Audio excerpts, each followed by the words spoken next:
What's up, you guys? Welcome back to my channel, Real Talk Recovery, where we talk about recovery from addiction and I share my life with you. My name's Nicole and I'm an addict, and my sobriety date is July 13th of 2015. And this is my channel, Real Talk Recovery. So, you guys, every Friday night at 7 p.m. Central Standard Time, even before I started doing the nightly meetings, I was already holding Mara meetings here on the channel. Now, I did not create Mara. I am just a member of Mara, and I reached out to the fellowship and asked them if I could start having meetings here on my channel on Friday nights, and they approved of me. So. This is our Mara meeting. For those of you guys that are new to the channel and are like, what the hell is Mara? Mara is Medication Assisted Recovery Anonymous, and I'm going to read to you a little bit about it. So, as you're coming into the chat, if you don't mind, leave your sobriety date down below, and that way, so anybody that's out there struggling who's thinking I can never get sober, they'll see all the sobriety dates in the comment section, and maybe it'll encourage them and give them hope. Okay? All right, so here we go, guys. Medication Assisted Recovery Anonymous. One size does not fit all.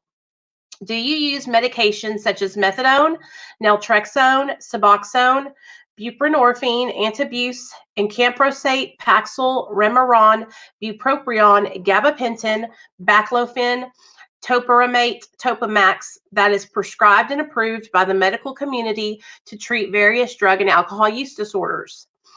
Many addicts and alcoholics that are utilizing evidence-based science to aid in their recovery sometimes feel unwelcome. Here at Medication Assisted Recovery Anonymous, aka Mara, you're always welcome. Recovery is simply to recover from an unsafe lifestyle. Medication Assisted Recovery Anonymous is a support group of people who believe in the value of medication as a means to recovery. We understand that our individual needs may not be the same. Our backgrounds may not be the same. Our futures may not be the same. However, our desire to live a safe lifestyle joins us together. Non-judgment is our code. So I wanted to tell you guys that for those of you guys that maybe you can't make our nightly meetings at 7 and you're still like needing a meeting where they accept people that are on maintenance medication, I wanted to show you guys here on the Mara website how they have they're having Zoom meetings now. So all you have to do is go to marainternational.org and go in and click here for online Zoom meetings. So they're having meetings, and I'll click on it so that way I'll show you guys, okay? So it says Zoom meetings. In response to COVID-19 social distancing, Mara leaders will be hosting Zoom meetings Tuesdays and Thursdays at 11 a.m., Wednesdays at 10 Eastern Standard Time, Mondays at 6:30 p.m. Eastern Standard Time, and Thursdays at 7:30 p.m. Eastern Standard Time. So all you have to do is go in to these, okay? And when you download Zoom onto your phone, it'll ask you for a meeting ID number. You just put in the meeting ID number and it'll connect you guys with the Zoom meeting, okay? So it just walks you through it. So that way, if you guys are struggling and you need extra meetings that I'm not able to have here on my channel, there's all kinds of different resources out there. There's Zoom meetings for Mara. I know they're doing Zoom meetings for Alcoholics Anonymous and Narcotics Anonymous. I know that they're doing some other YouTubers are doing meetings on their channels, like me, Derek Lambert, LT, Sober James. We're all doing like, I mean, I don't know if they're doing every night, but I know that I've been doing every night. I'm a machine. I'm a machine, baby. So, no matter what, I will be here every single night at 7 p.m. Central Standard Time, unless I'm not breathing. So you guys can count on me. Okay? Okay. So I was trying to think of what we could talk about today in our Mara meeting that would be a solution-based topic. Okay? And what I mean when I say solution-based, I mean, like, it's easy to talk about like our problems when we were in our active addiction, but what what solutions do you have that are helping you stay sober, right? And so as I was kind of like sitting there and I was thinking about the different things that we could talk about, and I was kind of just like going back and forth in my mind, I was like, wow, what can we talk about? Um, right now, sorry, I had lip gloss in my corners of my mouth. Right now, I feel like we're all having to like really dig deep and get that strength from within us, right? Hey, Holly. Hey, everybody. I see all you guys here. Hey, Dino. Hey, Rob. Hey, Hi at Last. Hey, Misty. Let me say hi to everybody. I'm sorry. I'm not saying hi like I do. Hey, Jackie. Hey, Laura. I'm so glad you guys are all here. Thank you so much for coming into the chat, for real. Hey, Dino. Hey, Seth. All right. Hey, Mama.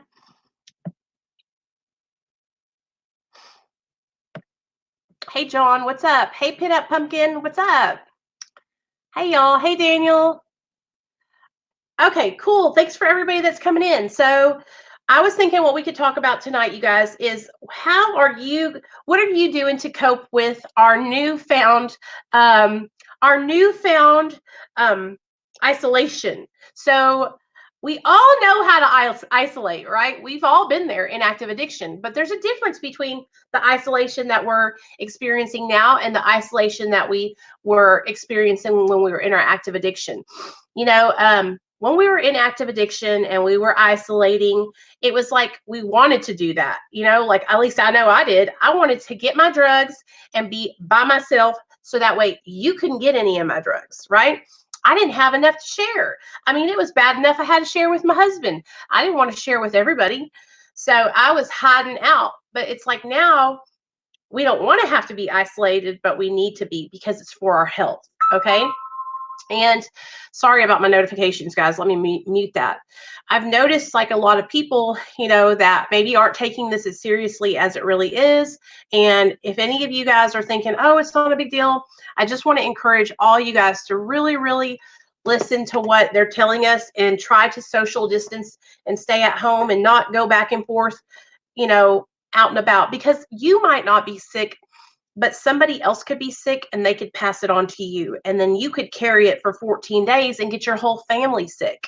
And wouldn't that just be the worst thing to know, that you were out and about running around and you got your family sick, especially if you have young children in your family or elderly family members? That would be horrible. So we're going to talk about, I want to know what you guys are doing, how you guys are coping with being isolated. Okay.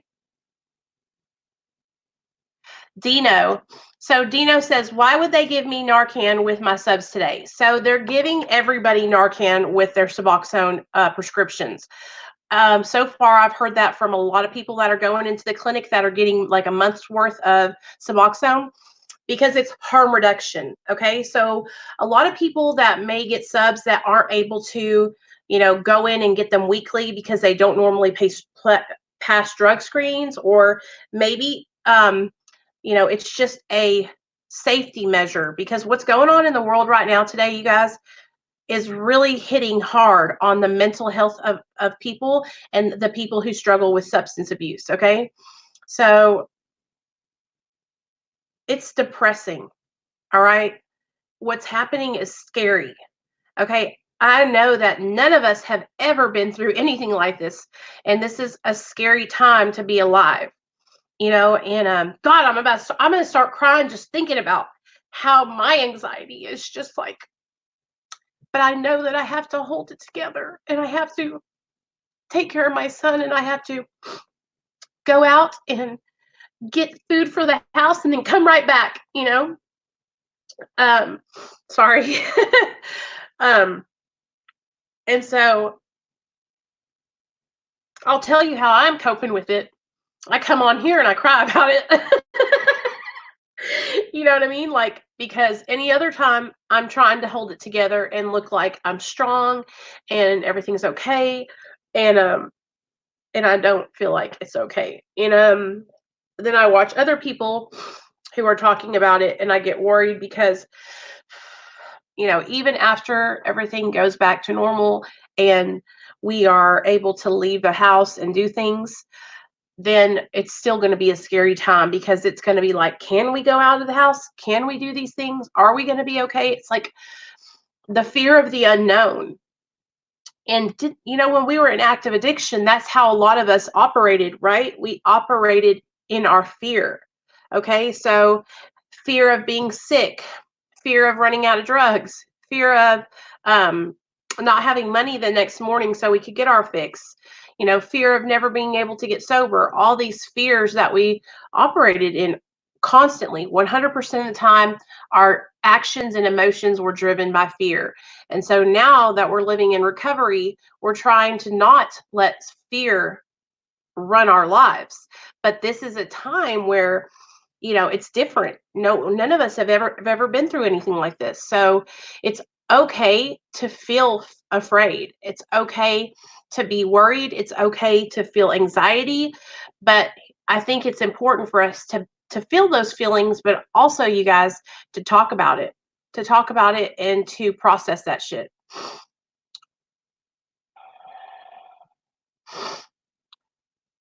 Our lives will be changed forever because of this, and we will have to adjust, but it's very possible and could be amazing in the end. A fresh start. Yeah.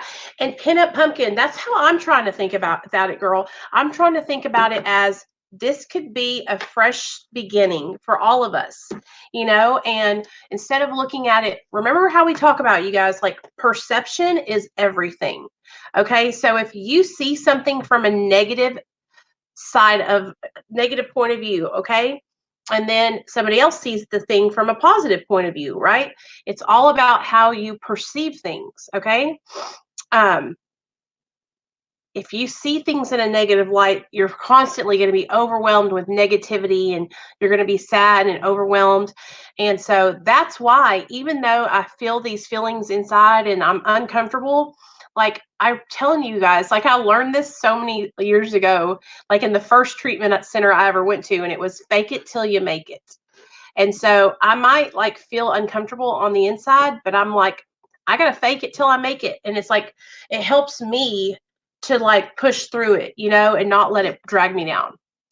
I had an anxiety attack last night. It was horrible. First time in a long time I was craving Xanax. I couldn't breathe. I understand how you feel, Jackie, and I'm so glad that you didn't get any Xanax. And you know what? That's the way you got to look at it, Jackie. So you're on the other side of that anxiety attack, and it's today, and you didn't take any Xanax.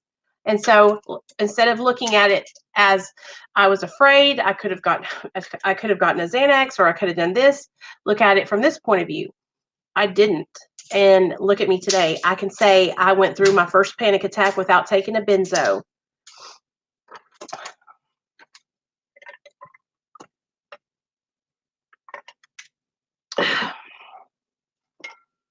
Reinstated benzos after coming off with any success. I've never taken a benzo after getting off benzos this last time, you guys. I refuse to take them ever again, because I know if I take them, then it's going to be on and popping. I can't take benzodiazepines responsibly, you guys. If you can, that's great, but I cannot do it. I will eat those things like they're M&M candies coming out of a Pez dispenser. It's a whole, not a good idea. Prepper, and I have been for many years, stockpiling ammo, rations, water filtration systems, backup generators. Daniel, my dad is the same way. He has a generator and everything. They have everything. So Rob says, I came off benzos once and kindled myself, so I would say no. Yeah, me too high at last. Like, it is not a good idea for me. And plus, here's how I look at it. If you're going to do all that work to get off of them, then why are you going to go back and get on them and then undo all that hard work you just put in?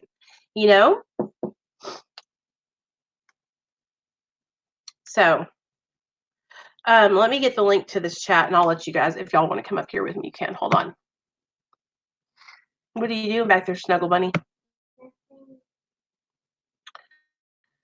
I know.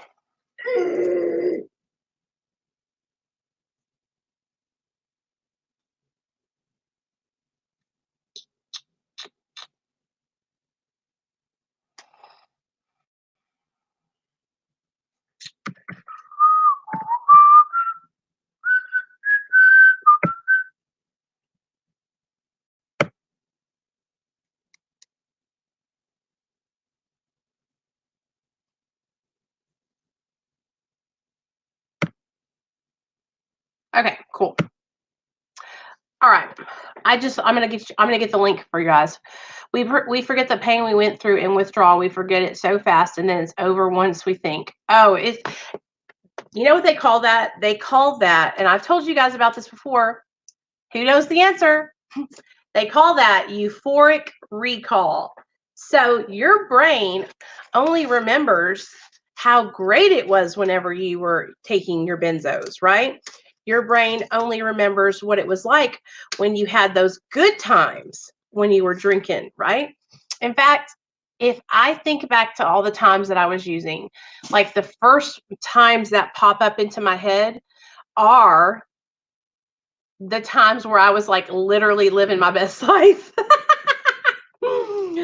Yes. And it's like, no, Nicole, that was not your best life. You ended up driving your car into a brick wall after that.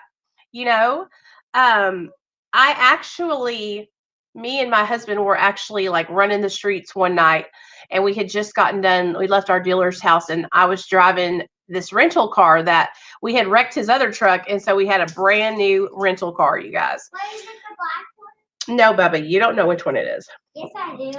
You weren't even born yet, son. You weren't even born yet. Mama was driving, and I was out of my mind. And I look over, and Neil was like getting sick. I don't know if he was having a seizure or what, but something happened, and I was trying to get to the hospital as fast as I could, you guys. And then the next thing you know, boom, I hit a wall, and it was lights out. It was scary because I woke up and I looked over, and I was like, oh my gosh, like I could have killed us, you guys, because I was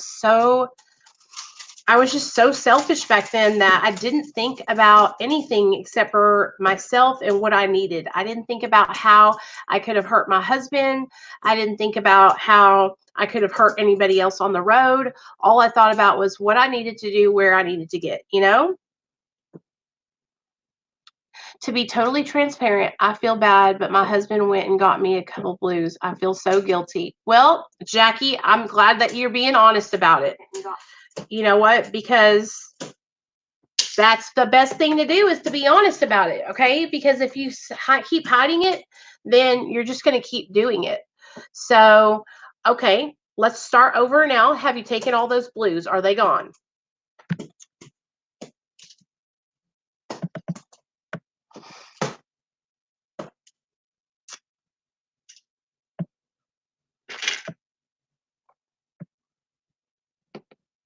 Hey, Nicole. Angie, that's the link to come on the channel, to come up here on the video with me. Hey, Troop, what's up? So here's the thing, you guys. It's okay, Jackie. Well, they're gone now, girl. That's good. They're gone. Let's start back over on square one, okay? Let's not go and do that again. And you need to start getting your husband on board so he can watch these videos, and he can be on board to know next time she asks me to go get her some blues, I'm not going to do it. Okay? And I've totally been there, all right? So don't like, I'm not chewing you out or nothing, okay? I used to do the same thing with my husband. All right? I used to do the same things. I used to say, okay, we're going to do this, and I'm not going to use, and I would white knuckle it, and he would white knuckle it, and we would be trying so hard to not pick up for like 3 days straight. It would be a miracle that we made it that long. And then one of us would cave and say, well, it's okay. Like, we could just get a couple, right? And then that's what we would do. And then it would not be good.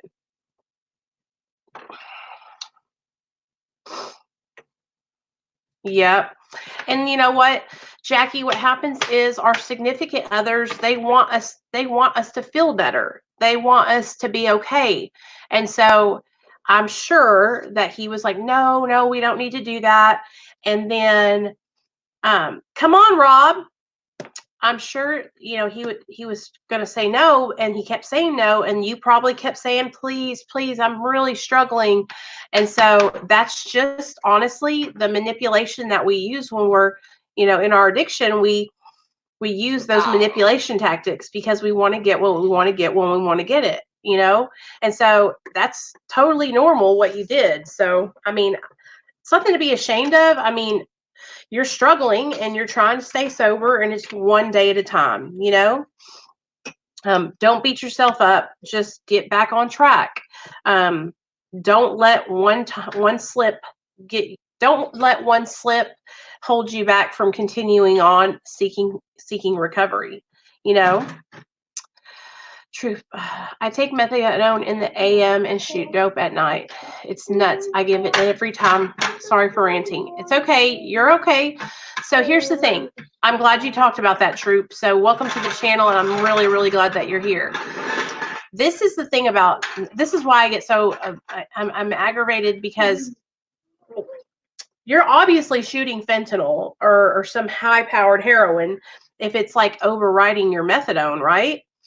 Have you ever thought about getting off methadone and getting on Suboxone?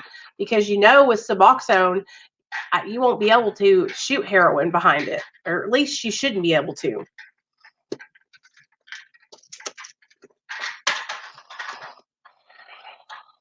I know you're just kidding, Scotty. You're such a stupid. God, I can kick you in the nuts.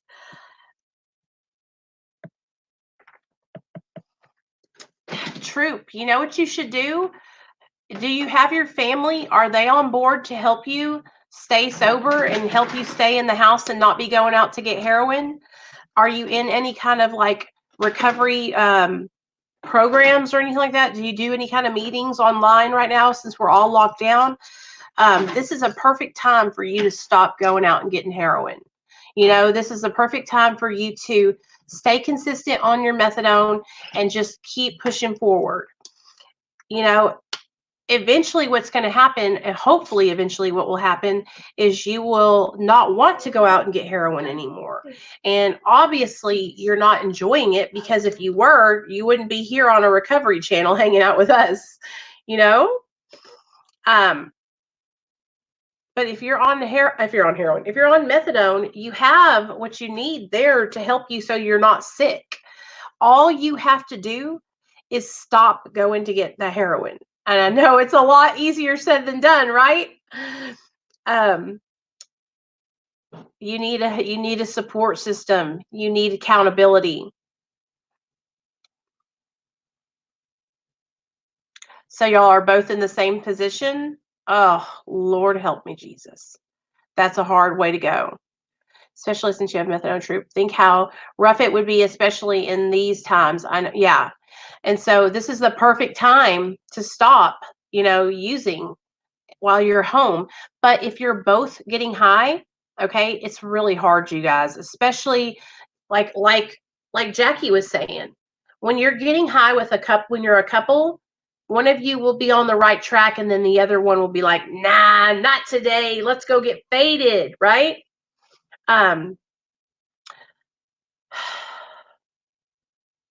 Sometimes the best thing to do for both of you guys is to separate, okay? Is to separate and find recovery programs for each one of you, okay? I know, okay, sorry, my nose is itching, you guys. I know that I work for a doctor who is able to see patients in California, but I don't know what state you guys are in. If you're in California, all you have to do is text me and I'll do the best I can to help you get hooked up with Dr. B. Troop, I was on methadone and using every day, but if I had been on a high enough dose, I would have been fine. But you can absolutely get high on both methadone and Suboxone.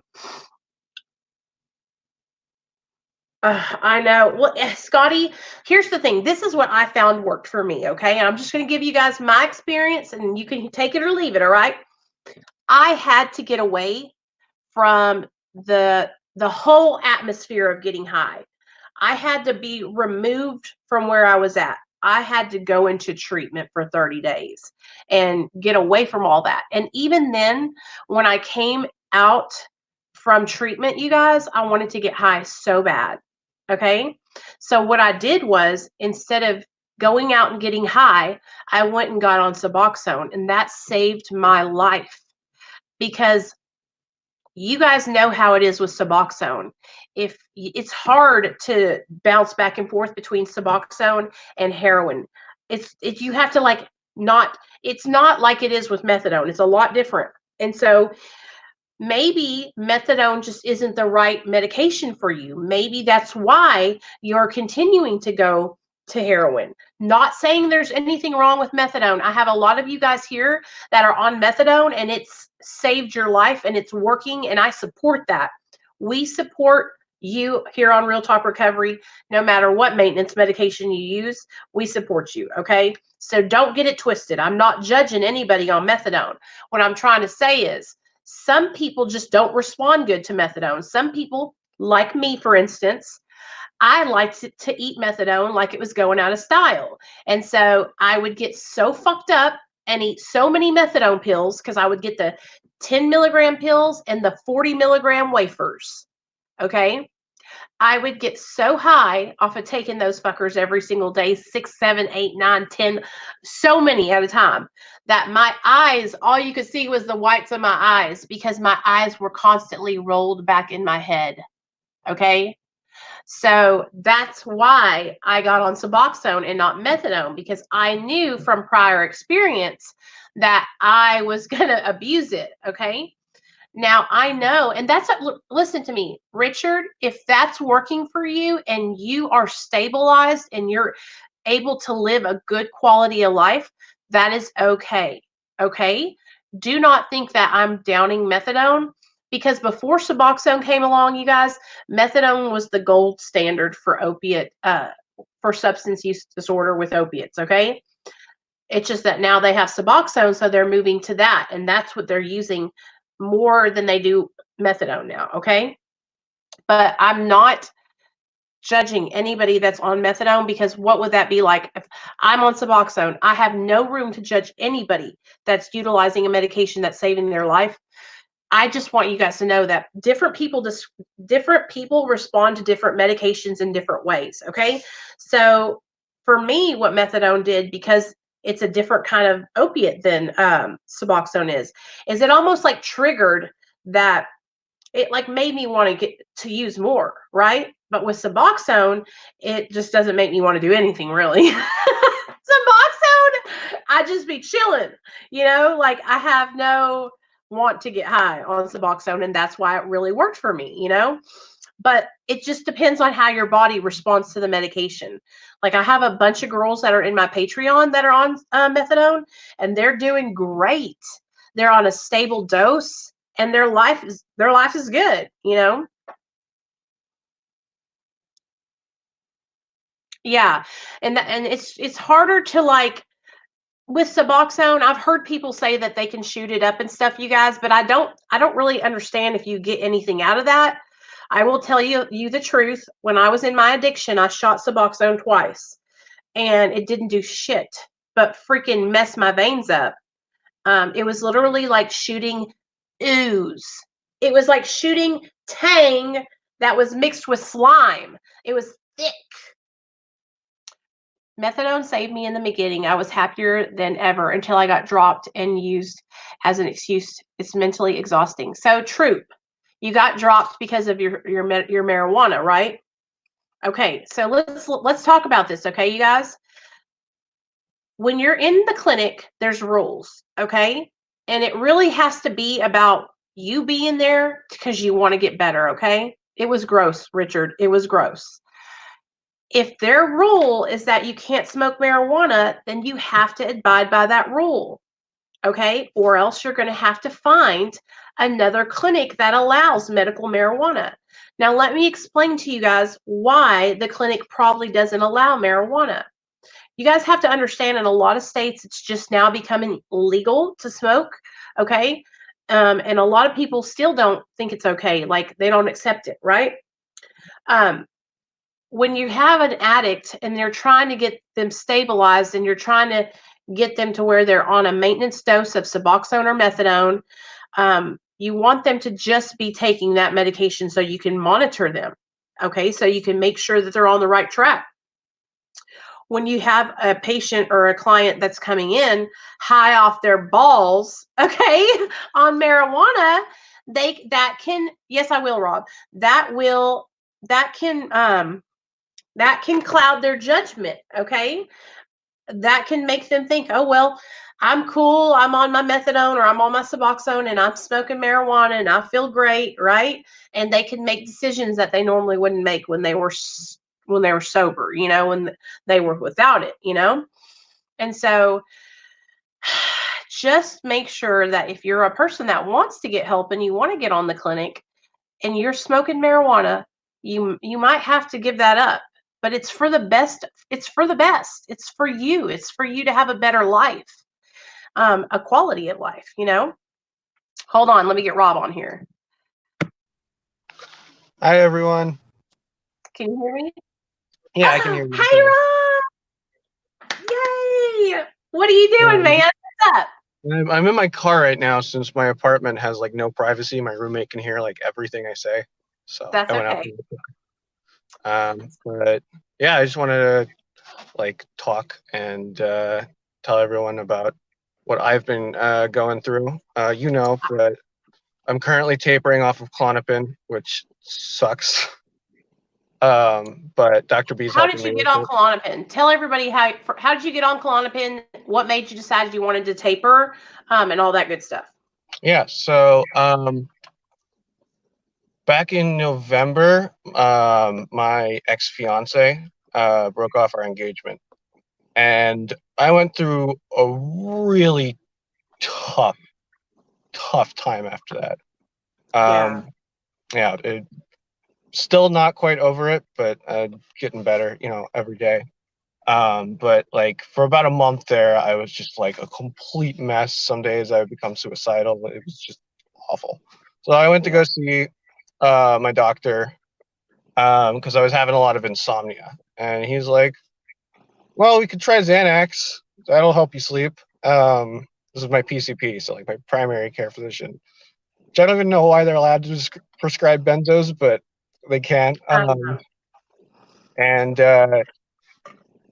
I was like, well, maybe that's a bad idea since I had been on Xanax before and I'd come off of it and I didn't really have any issues coming off of it the first time. I was like, oh, maybe it's a bad idea. But I was really having trouble sleeping and it was really starting to mess with me, only getting like 4 hours of sleep at night. So I was like, yeah, I'll try this again. So took Xanax for 2 weeks, about 0.5 milligram in the evening, and then I started getting anxiety, so I started taking 0.5 milligram in the morning. And after the 2 weeks, I was like, hey, I'm going down a path I don't really want to go down. So I tried to get off of it, and I just went through like full-blown benzo withdrawal only after 2 weeks. It was intense. I didn't expect it to kick in after 2 weeks, but it did. It does. And here's the thing, like, for you, this is the difference. Okay, so you guys, Rob is not a drug addict. Okay, he was somebody who just developed a dependency to benzos after being on them. So you see how in your mind you were like, I've been on these for 2 weeks. I don't want to go down this path. I would have never thought that. You know what I mean? Like, I would have been like, woohoo! I need more. And so that just shows you like the difference in the way the brain responds to drugs. It's like you had enough self-awareness and no addiction, to say, you know what? This probably isn't a good idea. I need to get off these medications. So what happened whenever you got off of it? So yeah, I'd also been like during those 2 weeks drinking kind of heavily because I was upset, and at that time I was just like, I'm just gonna use alcohol to deal with my emotions, which is terrible because it always makes me feel worse the next day. Yep. Even though like in the moment I'm like I feel kind of better, but I don't really, because like after that like kind of better suits off, it's just kind of like now I just feel like shit and I'm drunk. So yeah, it's a temporary fix for the problem. So the problem's still there after the alcohol wears off. Yep. So, and then, yeah, using that on top of using benzos for 2 weeks was a terrible idea for my GABA receptors. But anyway, I had shakes. I couldn't think straight. Like, I was worried I was going to have a fucking seizure.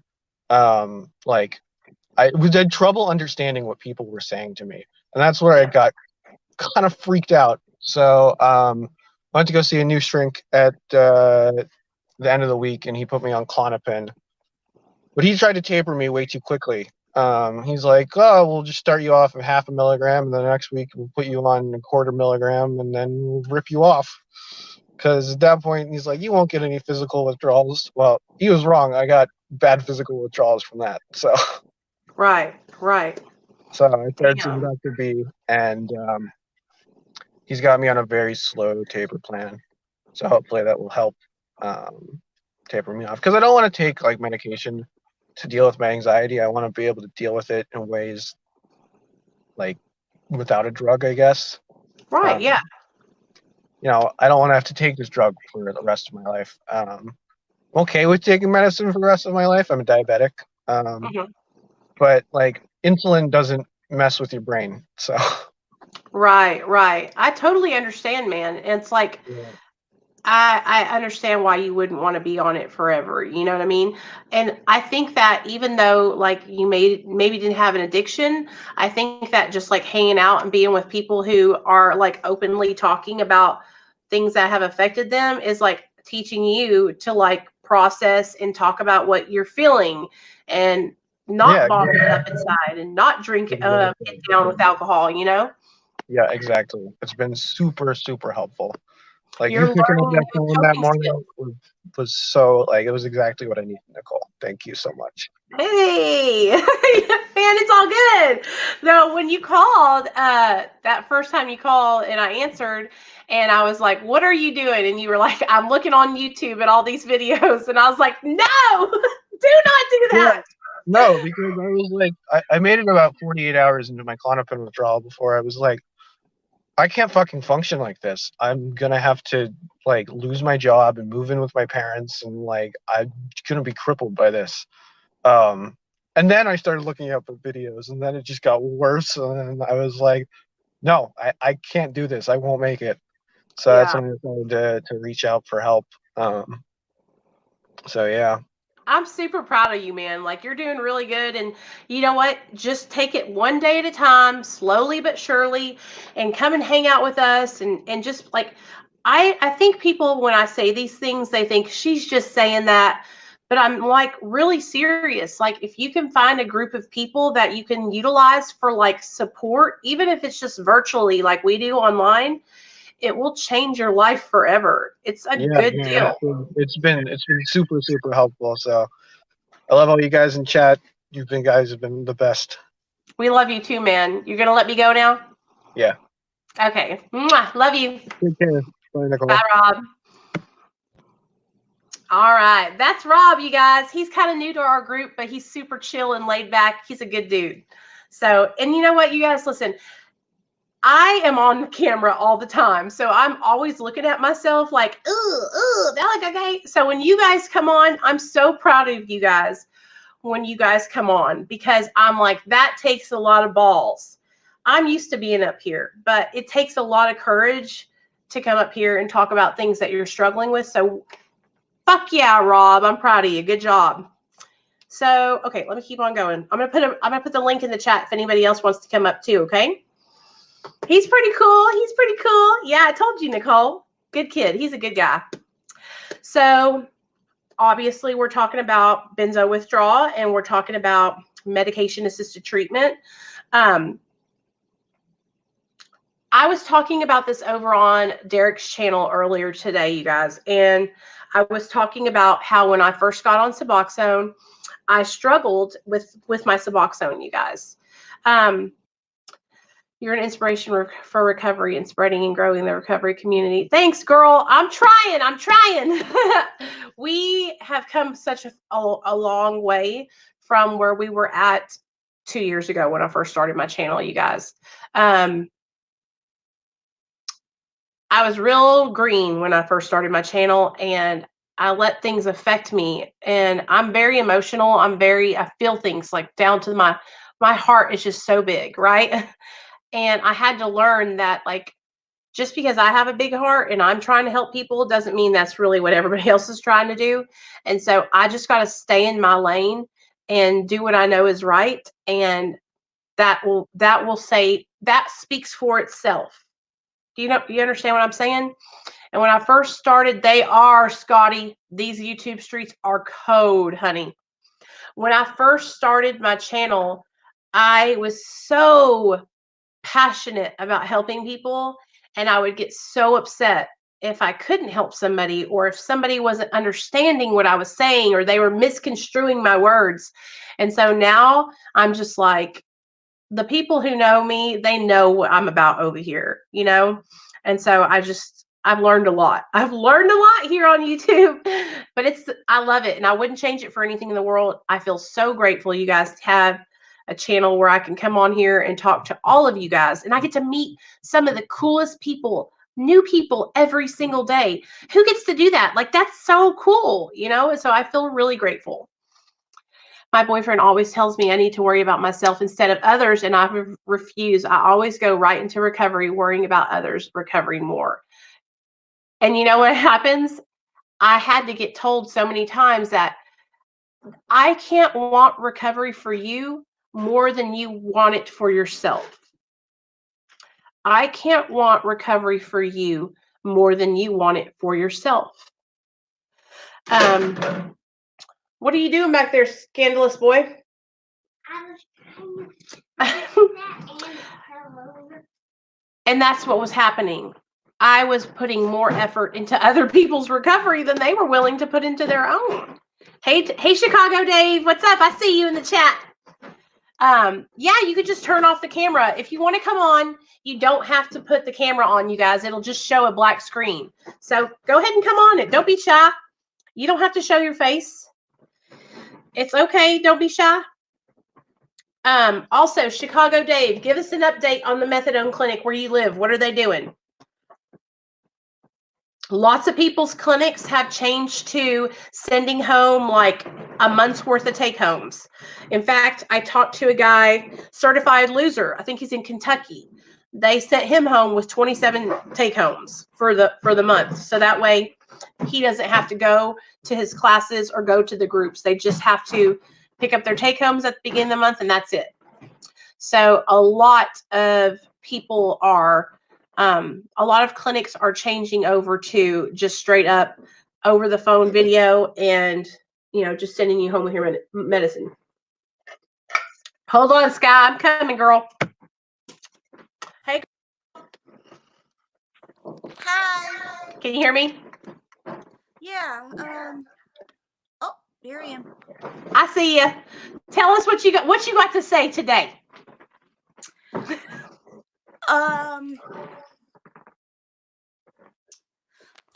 I fucked up. This is so hard because I hate my job so much, and I'm supposed to be grateful that I have one, but I need to take time off from work because 3 days, because the biggest symptom is the lack of motivation.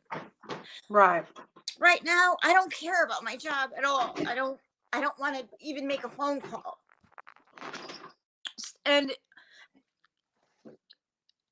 I know it doesn't seem like a lot per day, but it still affects me mentally. Oh, for sure. Listen to me. Any kind of opiate addiction is going to be hard, and I'm telling you, like, I know I'm not a doctor, and I don't want anybody to think that I'm trying to give her medical advice, but like, I just feel like if you're struggling so much, why are you torturing yourself? I know.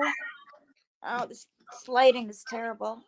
Why don't you go to the doctor and get on a low dose of Suboxone like we talked about, and just take that little bit of that little piece, and then you'll have that. It'll be for the rest of your life. You won't ever want to get high on opiates. You won't want to relapse. And I mean, it's not like it's a big deal. I mean, I don't understand why you're torturing yourself. I'm so afraid of like, I need surgery next year. I remember I put it off. Okay. And then I'm gonna have to stop that. I guess I should just deal with that when the time comes. Right now. So okay, today I was doing great. Like, I had it down to 2 a day. They weren't together. Then I had 6 days of nothing, right? Right. Then I screwed up. And today I was in such a low place. I took 3 at the same time. They Right. did absolutely nothing, and they made me completely emotional. So like, there's not even a reward anymore. There's not even there's Right. like, You're not even getting the feeling. It's just a waste. no, and I'm not gonna take 5 and make it. I don't know. Like But that's where you're going. That's where you're going. It's going to Right. get to a point where you're just taking more and more and more and more, you know, and I don't want you to be discouraged or, beating yourself up, but it's just like that's what the cycle of addiction is, Yeah, it's And right. It's like right now, it's this lifeline I'm hanging on to for dear life with excuse after excuse.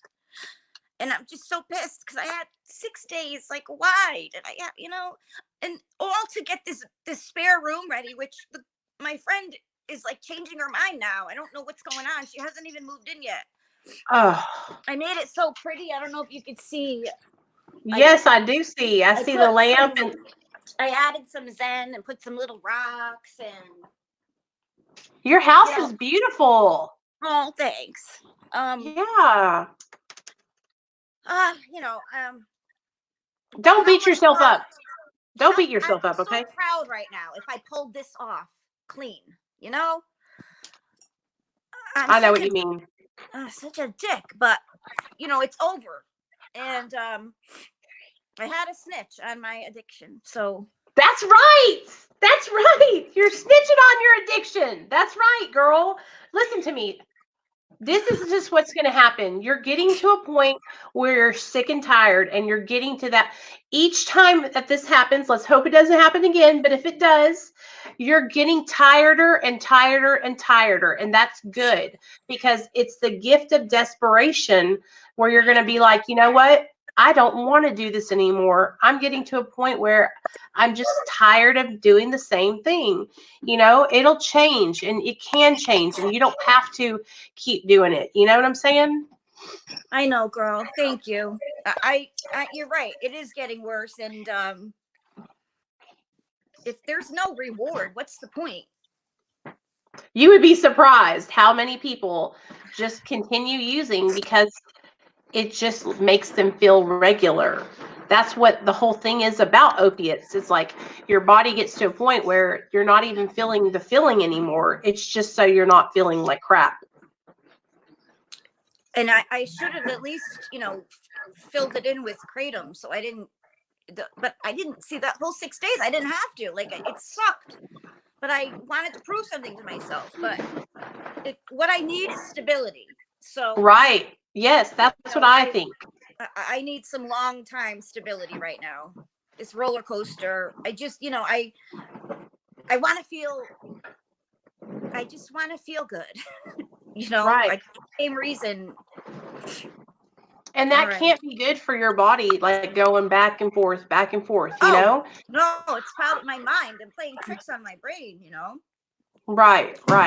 That's the only reason why I say things like, maybe go into an addiction specialist or a therapist where they can see you can do therapy, and then they can prescribe you a small amount and then taper you off in a month once you get stable. You don't have to be on it for the rest of your life, but it could be an option.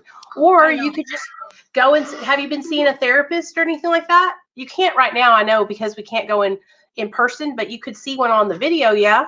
Yes. I had a session with her Tuesday, the 31st, but I didn't tell her anything. Okay. That's where we got to be honest. I know. I didn't bring it up at all.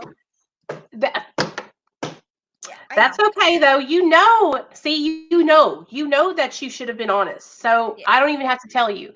Next time you see your therapist, I would let her know what's going on, where you're at, how you've been struggling, because she might be able to help you. Obviously that's what she's there for. Totally. I know. And she might even have somebody who she works with who's like specializes in addiction that she can refer you to so that you could see them. Right. I'm looking for doctors right now online in my area. But I'm so sorry. Like, I feel like I just let everybody down. You know how it is. Oh, you're fine. You ain't got to apologize. I want to be a success story already.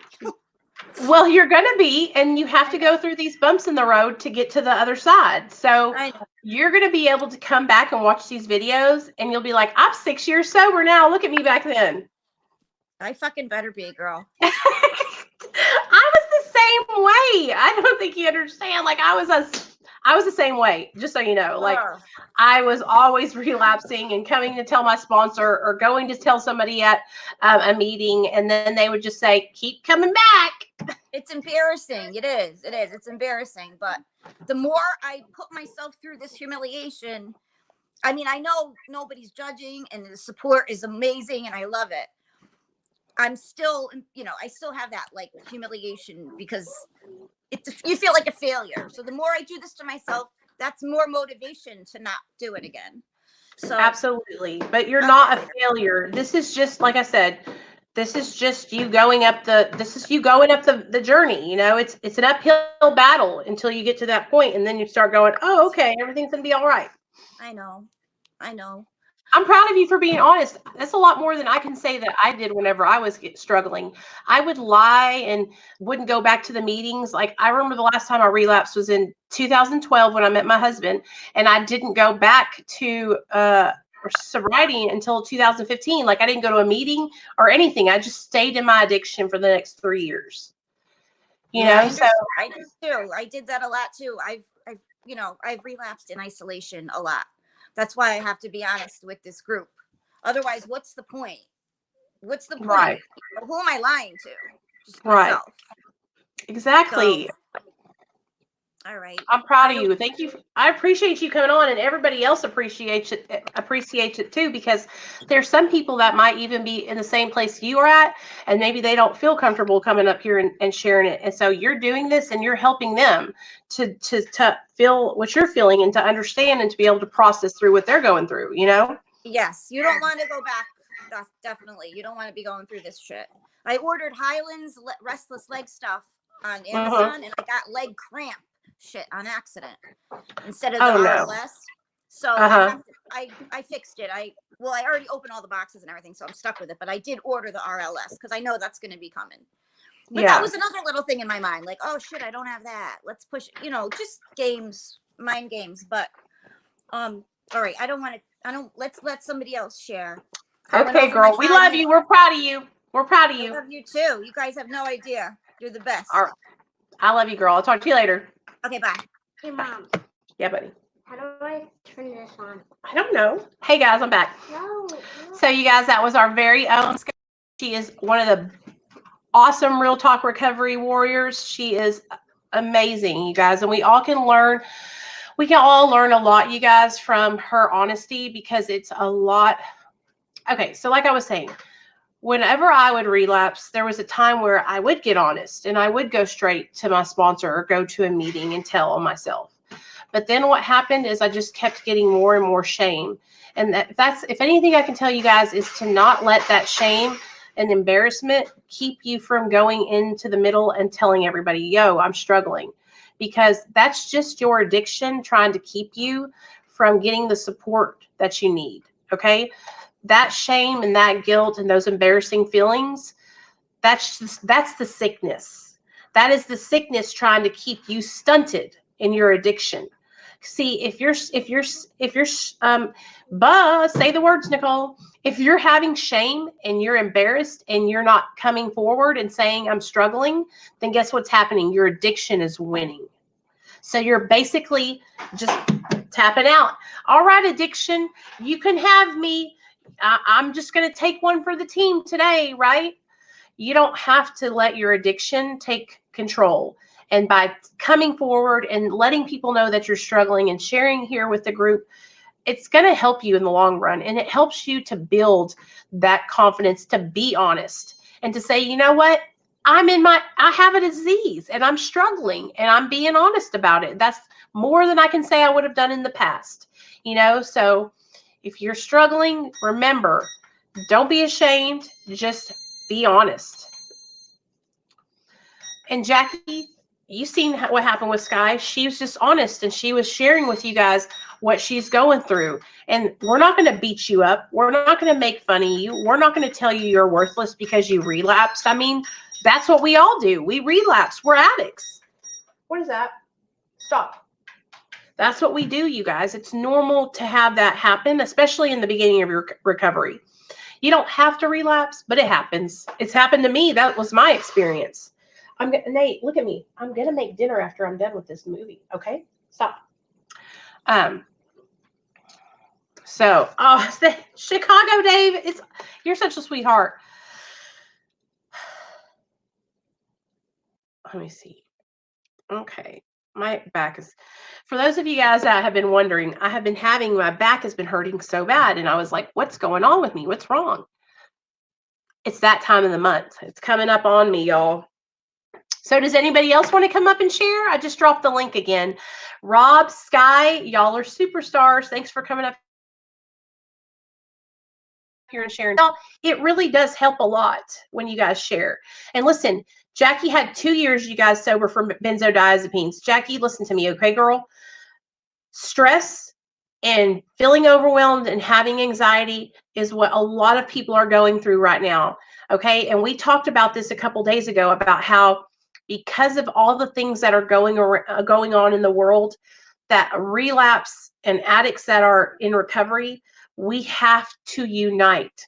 We have to be together and help each other, you guys, because when we're not here helping each other and we're not giving back and being of service and supporting each other, then we're alone in our minds, okay?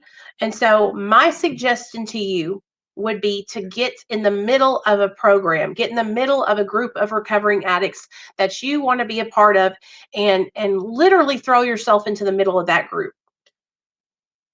You can come and join our Patreon group. And I say this so many times, do not take it like I'm trying.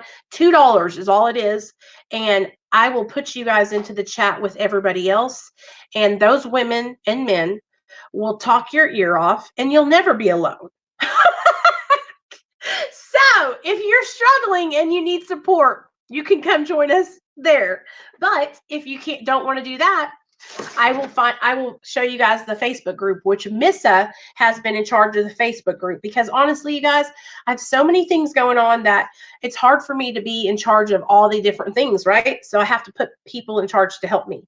And Patreon is cheap as fuck. So it's just cool because you guys have support in there and they all support each other.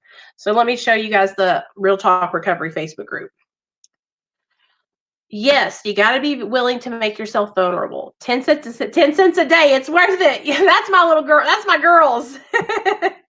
You guys, we really do have a fucking badass group of people on Patreon. And I'm so thankful to everybody that subscribes to that, because it really does help me. You know, it helps my channel. It helps my family, because y'all are bomb. So I appreciate that. Now I was trying to show you guys our Facebook group. I need to be more active in the Facebook. Oh, hey, Mama. Hello. Hello. Hey, Mama. Hey. I heard you talking about Patreon. Oh, yes. Can you see me? Here you are. I see you. Okay, cool. I was like, you were talking about Patreon, like, and being in the Hangout chat, like, we really do chit chat all day long. Like, yeah, if one of us is like bored or whatever, we get on there and we're like, hey, what's going on? They call each other on video chat, and I'm like, look at me, my phone will literally be going, and so I go in there, I'm like, what are these little chickens doing right now? And I see y'all are all live chatting, and I'm like, this is the chattiest group I think we've had in the Patreon, which, listen to me, I'm not complaining. I think it's amazing, because that's how it started out at the beginning. It was a group of women. We started adding guys into it because more guys wanted to come over, which is cool, because all the guys we've had have been super respectful and real. It's just like we here are on the channel. But when it first started out, it was the same way. It was just like supporting each other, helping each other stay on track. And then what I do is I just upload videos in Patreon, and we do live streams together that are private, where it's just all of us. But it's just y'all have been so great and y'all helped me so much. Like you, Cindy, and Nicole, Sky, Rosie. I mean, Emily has been jumping in there and being at the forefront. Sam has been in there chatting. I mean, like I just see all you guys in there, like Bobby Lynn being of service to each other. And then it makes me think like this is exactly what I'm talking about, you guys. Like it's helping each other and you don't even realize it. Just being there Right. to listen to somebody when they're going through a struggle, it helps them so much. Just being an ear to listen, Mhm. you know? Like one night So we had 1, 2, 3, 4. I think there was 4 or 5 of us chit chatting one night. It was Yeah. fun. it's a It's good like, really time and it helps. And you know what? Go ahead. You go ahead. Oh, I was just gonna say, like, we have a good time. We get to know one another, and like, if somebody's struggling or going through something, we're all like, you know, we're there for you. We're there for you. And you know, like Emily, she's pregnant, and like, we're like, hey, how's your baby doing? And like things like that. And then you know, Cindy's chit chatting and everything like that, and we just have a good old time. And I So if you guys appreciate you guys. if you want to join, then come on over, guys. Yeah, come on over. I love you, girl. Listen, Mama Kenny is like our cheerleader, you guys. She's like, it's okay. She comes in, she gets the links for when I'm live. She gets everybody over there. It's like, it's just so cool to see it. It's like having our own little AA group, only it's like us. You know what I mean? Yeah, definitely. And we I was are wondering- all, we love Go you. ahead. You want to let me go?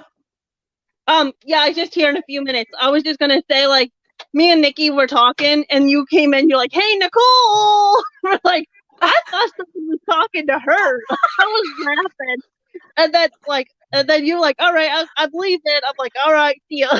It was hilarious. I was like, hey. Yeah, I was like, I kind of thought somebody was talking to Nicole, like at her house, because you know her name's Nicole too, but like everyone calls her Nikki, so I was like, it took me a second, and then you're like, hey. It was hilarious. It's me. Yeah. Okay, girl. I love you. Thank you for coming on. You always come on and do the chats with me. I really appreciate you always like being in the middle and like joining and participating because when you participate, it encourages other people to participate. So I love you. Mm-hmm. All right. Well, thank you so much, and I love you too. So yeah, I gotta get this little boy to bed here soon. So he's being a little goober and trying to get my attention. So I'll let girl. you guys know. I'll be back in the chat here in a little bit. All right. Love you, Mama. All right. Love you too, Nicole. Bye. Mwah. Okay, guys. See, we have all kinds of cool people. Y'all, we have a good group of people. That's all I'm going to say is that we have a good group of people. I don't want to seem, here's the thing. I don't want to seem too like selly because I don't want you guys to feel like I'm trying to sell you a dream or something. But we really do have a good support group is what I mean. Okay, so does anybody else want to come up on here with me and chat? Let me get a link.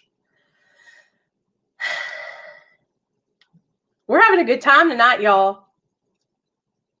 Okay, there's the link. Hey, Tim, what's up? Tim, you want to come up here and share, come up here and talk about sobriety with me? So what's up, Captain Napton? We're just chilling, girl, having a good time tonight, hanging out. I really appreciate all of you guys for just coming and being part of my meetings. If I didn't have you guys here, I would just be having a meeting by myself. So, you know, God dang it, don't get emotional. I really appreciate you guys like helping me stay sober and helping me stay on track. I never, ever thought I would ever be able to help anybody else, you know? And every single day I get to come on my channel and I get to talk with you guys and you guys let me know that I'm helping you. And it's just a miracle for me because I remember a time where my friends didn't even want to be around me because I was always getting high. And I was just like a liability, you know? I remember when my mom didn't even want to be around me, you know? My sisters were embarrassed of me. And now I can, be here with all you guys. So I get emotional because I am so grateful. I'm so grateful for you guys. It helps me so much to stay on right track. Being able to be here with you guys, it encourages me, because for a long time, it seemed like getting my life together was something that I would never be able to do. And getting here and being here with you guys, it's like something that keeps pushing me to do better, because I'm like, I have everybody that's looking up to me. I have everybody that waits for me to be here, that are like, that depend on me. That's what I mean. In a good way, not in a bad way, but like, you guys know that I'm going to be here and these meetings will always be here at 7, right? And so it's just like such a cool feeling to know that when you come here, there's people here that are like, yo, I need to be here, and Nicole helps me. So every time I think about it, it's just like my mind is blown. You know what I mean? Exactly. You guys, when I was in my active addiction, I was a hot mess express. I was such a fucking. Let me show you guys some crazy pictures of me from back then, okay?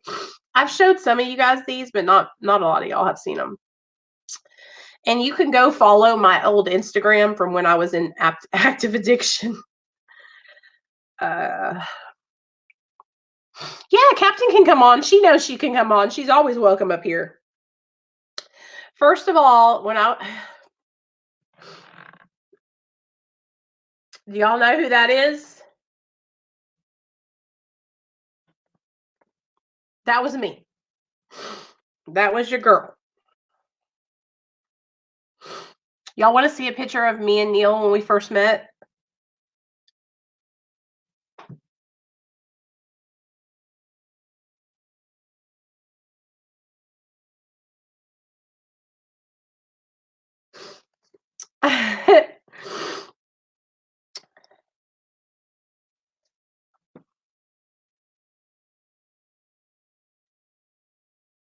Oh, it's Captain Napton. What's up, girl? Okay, so now that I have the drama queen herself on the channel, we need to talk about something now that we're at the end of this meeting. I was just gonna ask you, like, should we do it on the public or the Patreon, or should Hey, you Marcy. want to do it now? Well, I want to tell you guys what. Hold on, let me see if she texted me back. Okay, she didn't text me back. Okay. 'Cause I haven't seen her. Right. So she didn't text me back. So we had a catfish, you guys, here on Real Talk Recovery. And she was one of our mods. She was somebody that we all trusted, and she called herself Ash Death. And so I'll let you tell the rest because you're the one who did the 007 work.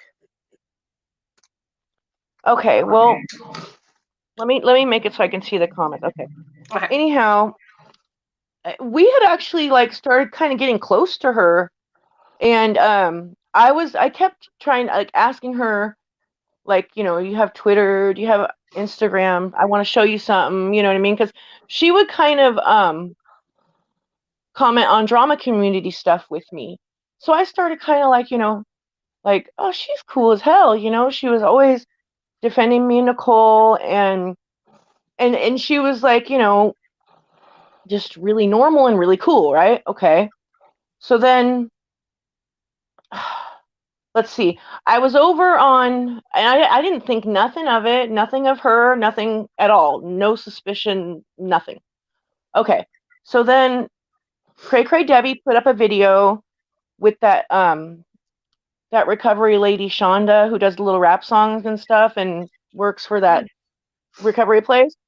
Right. And I made a comment on that video, and Ash commented under my comment and said something to the effect of, like, I think I'm ready to share certain things with you now, Captain. I really look up to, and you always intimidated me. Heavy is the head that wears the crown. And I was just like, whoa, okay, what do you want to share? And like that was kind of awkward. I was like, oh God, okay, all right, thanks, that's cool. Think you're cool too. And she's like, look at my other comment. And I went and looked at it, and she's like, I have a music channel, and I don't want to cross over my like recovery community, drama community with my music community. So don't call me Ash over on my channel. And she gave me a link to this channel, and it's the same lady that's in the avatar of her picture, right? Okay. And she didn't have like a whole bunch of subscribers. She only had like 300 subscribers. However, when I Googled the lady's name, she's a Google artist. Okay. So I'm like, why doesn't she want me to call her Ash over? I don't know. And I commented on one of the videos and was like, oh, you're really talented. There was no comment back like, oh, I see you, girl, you know, like winking, like, don't call me Ash, you know? So I told Nicole I kind of felt a certain type of way about it. And Nicole's like, I can't get her on the phone. Because I asked, first thing I said was, have you ever talked to Ash Death on the phone? Have you ever FaceTimed or anything like that? And she said, no. She says her phone's broken. She can only text. I'm like, how the fuck a phone gonna be broken and you can text? You know what I mean? Whatever Right. device you're using, like if you're using a call app and you can text, you can call too. You can do it on iPad and probably on a laptop too. But anyway, so then some time goes by and she starts making more comments. I kind of like dismissed it for a while because this quarantine and stuff, there's been a lot going on. I haven't been around as much. And so anyhow, the other day she starts making comments about how she wanted to try Suboxone. She tried it a long time ago, and you know, kind of just and said like, I want to be like you, Nicole. Let me tell And I y'all was what like, happened. So she came yeah, on tell my him that community tab. She came on my community tab and she commented and she said, I did Suboxone. And I was like, why? You're sober without it. Why would you do that? I did it because I wanted to fit in. I wanted to be like y'all. And I was like, wait a second. This is not a real person. yeah, There's no way a real person that's sober from drugs and alcohol is going to go take a half of Suboxone so they can be like me. Okay. That was like, wait a second. This person's trolling me. They're trolling me. And so I called Captain and I was like, she just said that she took a Suboxone because she wanted to be like me and the people on the channel that do that are on Suboxone. And I was like, there's no way that she was being sincere. This is weird. Something's not right. And that's when you go ahead. See, then, okay, like a week after that, maybe like a couple days after that, because meanwhile, like we got the quarantine going on, we got all this stuff going on, right? A couple days after that, she's in the chat here on Real Talk Recovery, and she says the exact same thing about Kratom. She says, I want to try it for informational purposes. And I'm like, I wouldn't do that if I were you, if you're not detoxing off opiates. And she's like, oh, you're always looking out for me, Captain. You're the best. I won't do it. And after that, I was like, no, screw this. I got to further investigate this. So I Googled the girl again, and I went to her Instagram. She had an Instagram. I went and I messaged her, and I was like, look, this lady or man, I don't know, is saying she's you. And, you know, we had made friends with her like for months. We had been really cool with her. I made her a moderator, you guys, on the channel because I was like trusting that she was somebody who wanted to be here for the right reasons and was trying to help other people. And one thing that also kind of turned me off was the other night when she was telling somebody in the chat that, you know, because we support multiple pathways. If somebody smokes weed, I'm not going to judge you. Okay. If you are using Kratom, I'm not going to judge you. Is that my journey? No. Do I support maintenance medication? Absolutely. Do I support abstinence? Absolutely. I'm very open-minded. And when I saw her like commenting to somebody that was asking a question about marijuana, it started a whole like argument in the chat. And she had just started to get real controlling and domineering in our chats. And it was almost like I would be talking about something recovery related and the whole chat would go to the left because you got her in the chat telling people that she wants to hook up with them and flirting with the girl, just craziness. And I was like, this isn't somebody who is here because they want to get recovery. It's somebody here because they're praying, and they're preying on my vulnerable people in my chat. Exactly. And that's what I started to feel like. I started to feel like she's not here for sobriety. She's here to talk to people in the chat, to get connected with you guys, and then to manipulate some way, you know? And so I just started feeling real uncomfortable about it. And that's when Captain went and did her detectiveness. That's why I also wanted to add this in. Anybody that might feel like this is like we're doing an expose at the end of a live stream is bringing drama to the channel. It's not. We were debating if I should address this on my channel or her channel, but no, we should address it here because we need to warn people, because look, everybody is entitled to being anonymous, but however, don't use someone else's picture and pretend to be somebody else and tell lies for no reason. Like that whole music channel thing and all that stuff. That's when all the stuff went left, and we realized, like, wow, she could, like, you know what I mean? It's kind of predatory. Like, what are you doing? This could be a 50-year-old man watching our live streams and some 85-year-old.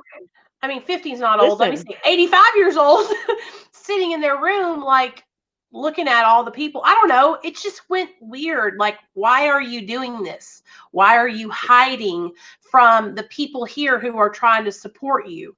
Like, it was just not making sense. Well, and listen, when I contacted the lady, her name is Pharaoh, and I can't pronounce the rest of it. And she's really nice. I contacted her, and it was pretty short, our correspondence, but she's like, you know what, I've seen that account around, and I knew they used my picture, but I didn't know that they were, catfishing people. Like, kind of alluded to, like, it's a fan of hers, and they were open about themselves. She's like, I think it's a guy. Like, I think that Ash Death had said to her, before, like, oh, I'm a guy and I'm your fan. That's kind of like what I gathered from her message. And, that she had never noticed this guy catfishing people before. So she thought he's a guy. And yeah. So I think that, I don't know, I have a lot of thoughts on it. It could be certain people, or just could be a random thing to where this fan of hers, caught onto this recovery channel, through probably the prison community, because that's where you've been getting most of your subscribers lately, I think, in the last 6 months that she's been here. Yeah. So I mean, and just kind of it evolved into something else all of a sudden one day, because I was like, oh my god, this Ash Death is a writer. I like this chick. So Me too. Until she started stepping on my toes and kind of like telling me how to do stuff. And I was like, one thing I do not like, you guys, like, I love people that are participating. I love all that stuff. When you kind of like start trying to like tell me how to run stuff, I'm like, like, I've worked really hard to build my channel, and believe me, I've tried everything. I've tried giving out homework. I've tried doing just big book studies. I've tried just doing, like, I've tried it all. And what people like is a mix. They like to do serious live streams where we talk about recovery. They like to do fun live streams where we clown around. They like to do things where we do call-ins, and people call in and we do like the scary story times we did for Halloween. Like, we like to do a bunch of different stuffs over here. It's not just one kind of style. And that's why I try to do a mixture of things, because I'm trying to appease a whole group of people, not just one. Yeah. And well, that, I know where that's coming from, because in these last like 2 weeks that it's gotten really weird with her, she like said that, you know what, us at Real Talk Recovery need to start doing drug tests. And we're like, what? Dude, calm down. Like, right. We don't, nobody works here, And anyway, I just want you guys, the reason why we want to talk about it is because I know you guys are all getting comfortable with each other, and I just want y'all to be careful who you give your phone numbers out, who you're talking to privately. Like, just be careful, because not everybody is who they say they are on the internet. And this is a perfect example of that. And if you are asking somebody to call you or talk to you and they're refusing to call you, take the hint. They're not who they say they are. Okay. That usually means that they're the opposite sex, usually. It's 2020, baby. Everybody's got a phone. Everybody. Right. Okay. And you can call on an app on Hangouts. You don't have to have a cell phone to make a phone call. You can call from your computer. I mean, you can call from anywhere. So yeah, I do that with my daughter. She has an iPad. I downloaded it and I put my number as the only number in the contacts. So when she's up at my mom's apartment and like we share the Wi-Fi, you know what I mean? She just it's generated by Wi-Fi is what it is. She texts me and calls me, you know, Mom, can you come up here or whatever, you know? right. Anybody could do it. And she does it on an iPad. And you can do it on a tablet. Anything, pretty much. Well, So thanks for doing all the y'all.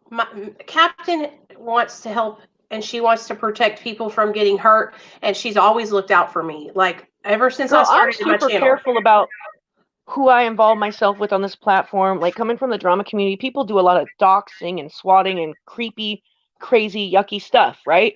Right. So I'm really careful about this stuff. And I was like this close to giving her my number. And I was like, you know, I started like, gosh, she seems like she's been very consistent. It was almost about 6 months that she had been around, I think 5-6 months. And you see, she's nowhere to be found now. And you know what I sent to her? Let me read y'all the last text I sent her, because I was like, I got to tell her, because she was like, why? What do you want to talk to me for? So I just laid it out there. I said, who are you? What is your real name? I feel very hurt. I thought you were someone you are not. I talked to the girl that you are using the picture of, and a lot of us feel very hurt and betrayed by you. I want the truth. Who are you? That's why you cannot talk on the phone, because you're not Ash. Who are you? Be honest about it. I'm honest with you, but you are hiding behind some fake picture and fake name. So yeah, I don't want to, if she comes in the chat right now, or if she comes in the chat later this week or ever, I don't want to hear the excuse that you were trying to be anonymous, because that's not an excuse. You were trying to go sideways on us, girl. I don't want to hear it. Right. Girl or boy, I don't know what you are. Anyway. Well, thanks, girl. I love you. Anyways, I'm going to go. And I love y'all. And thank you for having me on panel. When are you going to put a video out? I'm almost done with it. I'm doing the K-Frog Pinot 1090 situation. And then I'm going to do Chosen One after that. Don't even get me started on that. Do you see how quick 1090 and them flipped on Pinot? Yeah. And all the people in the comments too. The same people that were praising Pinot. I have so much more respect for Pinot right now. Right. I really do. Y'all go subscribe to Captain Napton's channel, because she's going to have a good drama video out soon. Yeah. Leave the drama to me, girl. All right. I love y'all. I love you too. Bye. All right. Bye. Okay, my lovelies. Anyway, I understand that you got, like, some of you guys don't have to use your real name. Like Sky, we call Sky, but you guys see her face. We get to talk to her. You know who she is. Like, I just don't think it's fair to be right in the middle of the group and then act like you're somebody, but you're really not them. And that makes me feel uncomfortable. It makes me feel betrayed. It makes me feel taken advantage of. It makes me upset, because Merc, you were offering to help her with a phone, because you're just a good person like that. And you were like, I'll help you get a phone. And look, it's not even the person who we thought it was. You know what I'm saying? So I just want you guys to be careful. But anyway, that's not a big deal. I love you guys. I just want you guys to know that, you know, I'm who I say I am. You know that. And that's what you're here for, is to get support. And so I just want us all to try and be honest with each other if we can. Now, I do understand that some people might want to not use their first and last names, and that's totally okay, right? But be yourself. Don't be somebody else. You know what I mean? Be yourself underneath a name like Missa or Merc or High at Last. But be yourself. You know what I mean? So I'm going to get off here. My back's killing me, y'all. I love y'all so much. I hope you guys enjoyed the stream tonight. We had a really good time tonight. Everybody got to come on. Tim, you guys don't even want to know my opinion. on those prison community beefs, because it's not good. It's not good. It's actually, I think it's ridiculous. But I'll leave that up to Captain Napton. And I've been on methadone for 3 years. I'm an opiate addict and have chronic pain, which makes it rough. Hey, Marcy, glad to meet you. And I'm proud of you, girl. You're doing a great job and you're doing what's right for you. And that's all that matters. Dino texted me and he was asking me why the clinic is giving him Narcan. And so I just want, Dino, if you're here, it's not because they think you're getting high. Okay. The clinics are giving out Narcan with all the doses now because of harm reduction. Okay. Because of all the people that are struggling right now with the relapse rate and depression rates are going up because of this whole isolation thing that we're going through, right? And so as a proper precaution to protect addicts that are going to the clinic, that are coming in up to pick up their doses, they're giving out Narcan with everybody's doses. If you're picking up a month's worth of methadone or a month's worth of Suboxone, your clinic is probably going to give you a Narcan, okay? And it's just because it's for harm reduction. The more Narcan that's out there to help people that may be struggling, that are having an overdose, the better, you know? So,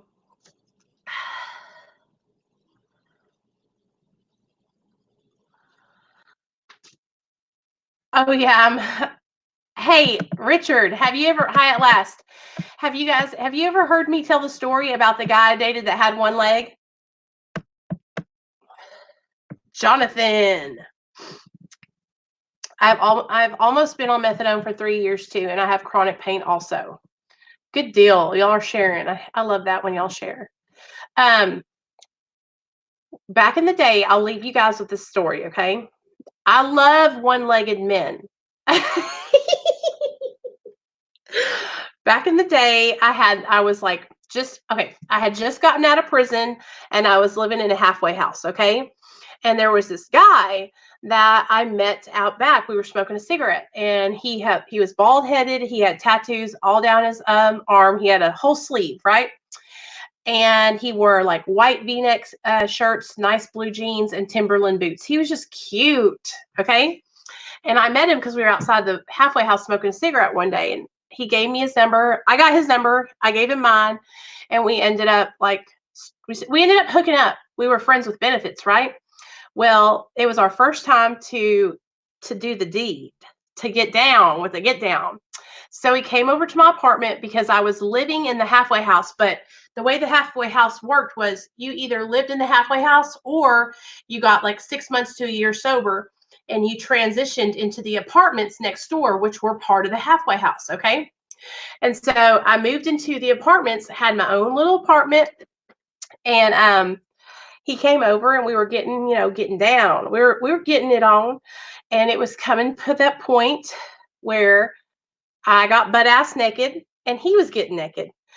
And I remember he took off his shirt and then he started taking his pants off. And that's when I looked down and he had one leg. He had a prosthetic. Okay. So his leg was fake from the knee. His leg was fake from the knee down, which is no big deal. Honestly, no big deal. And I was like, why didn't you tell me that you didn't have a leg? And he was like, he was embarrassed is what it was. And his name was Joe. And I dated him for a long time, you guys, for like 2 years, and you could never know that he didn't have that leg. Like, and if it would get in the way, he'd just take it off. He could walk without that thing. That's how used he was to not having it. He actually lost his leg in a motorcycle accident. He was also in recovery. Well, he wasn't in recovery. He was also sober from meth, but then he ended up relapsing, and I think he went back to prison. He went back to prison after that, got out, and now I think he's back in prison. Because if you go back to my videos, there was a video where he had called me. He had messaged me on Facebook Messenger and had asked me to find him a bail bondsman. So I think he's back in prison again. But it's nothing to be embarrassed about. If you're I didn't think anything of it after I realized it, you know. But listen to me, Richard. I was just like, I've never done it with a guy with one leg, but now I have. Yeah. It's all good in the hood, baby. I don't discriminate. And back in the day, you guys, when I was in my addiction, after me and LD broke up, because I was in that relationship with that guy who was like beating me up for a long time. After that, I was just like a hoochie mama. You know, I was like, I had friends with benefits all the time. So I love you guys. You know, I tell you these stories because I want you to laugh, but I'm not like that anymore. I'm a dedicated woman. I'm very, very faithful to my husband. I love him more than life itself. And my husband has shown me what it's like to be treated good. He treats me with love and respect. Um, he takes good care of me. He is a good provider. Um, he's sober too. And so, you know, I'm very, very fortunate to have my husband. I'm really, really happy, you guys. So I love you guys. And thank you to everybody that came out to the live stream tonight, that maybe this is your first live stream. I just want you guys to know that I'm going to be here every single night at 7 p.m. Central Standard Time. So if you want to come hang out with us, I will be here. Tomorrow night, we're going to have a bunch of different recovery YouTubers come on, and we're all going to talk about the crazy shit we did, and we're going to have a good time. So tomorrow night's just going to be a free for all. So if you guys have any crazy stories that you want to come up here and tell, as you can see with Hangouts, you can come up here and you don't have to show your face. Okay. So if any of you guys want to participate in our meeting tomorrow night, you can come up just like Captain did, and we can just hear your voice and it'll just show your avatar. So you don't have to be shy. Hey, Pinup Pumpkin, how did you find us, girl? If you don't mind me asking, real fast before we leave, how did you find my channel?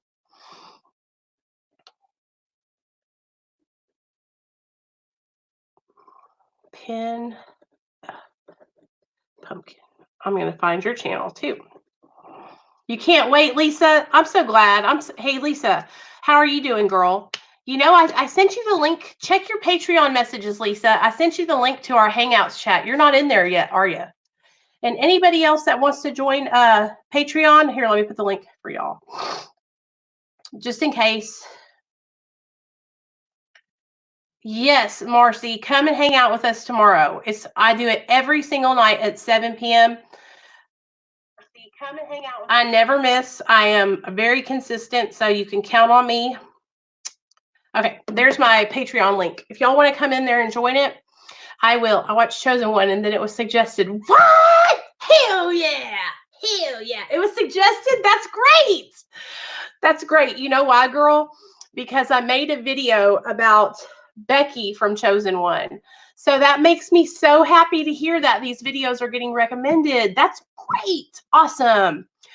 Okay, good deal. You know, sometimes I think that YouTube is just screwing me and they're not putting my shit out there into the whatever it's called, you know? And so that's awesome to hear that it was actually recommended to you, because one thing that I'm working really hard on doing is trying to network.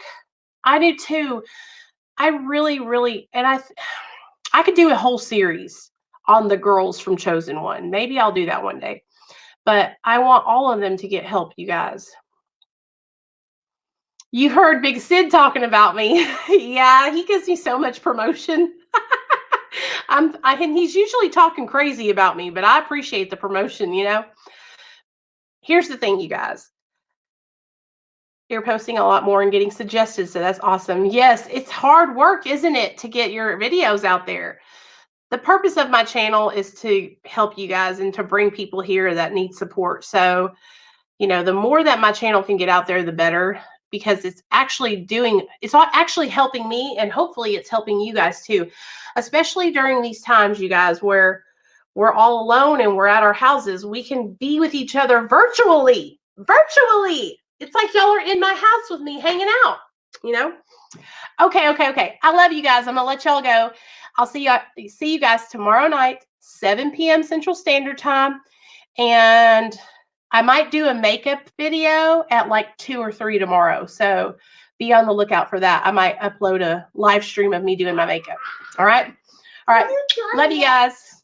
Yes, I'm done. I'm done. My son's like, are you done yet?